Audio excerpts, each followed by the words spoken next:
সকাল সকাল মুই শুনো বাবা বলে আমার এই বলদ গরুলে বেচে দিবে। এই যে মুই সকাল সকাল ঘুমত থেকে উঠে ডাইরেক্ট আমার তামুল বাগানত চলি আসিনো, আসিয়ে দেখো যে তামুললে কেমন ফল দিছে এবার আমার। তো এবার মানে ঠিকই ফল দিছে। তো যাওয়া বছর থেকে এবার বলবো ভালোই হয়েছে ফল, কিন্তু কি হবে ফল দিলে ঋণ বহুত হয়ে আছে আছে মানে খের দেওয়াই হয় নাই।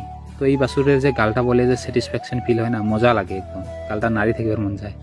তো গরুলে খের ঠের দিলুম, তারপরে দেখলুম শুনলুম বাবা বলে হেরি আমার ওই যে হালুয়া দুইটা বেচে দিবে, মানে যেটা হাল বায় এই গরু দুইটা বলে বেচে দিবে। শুনি অবাক নাগিল, এতদিন থেকে আছে। তো বুনু দেখলুম বুনু আমার এই যে জল তুলি তুলি কি করেছে, এই যে বাসন মানতেছে। মুই ভাবলুম কি হল আরো, মার আজি কি হল। পরে শুনো মার বলে আজি বেমার, মানে ঘুমত থেকে এলা উঠেই নাই। দেখো তো আমার মধুফল্লা গছত পাখি কেমন টলমল হয়ে আছে একদম। তারপরে মুই চলি আসিনো একদম দলাত দলাত আসি দেখো আমার ধানলা পাখি একদম টলমলা হয়ে আছে। তো মুই ভাবি আছো ধানলা অল্প কাটো, তো কালি অল্প কাটছিনো। তো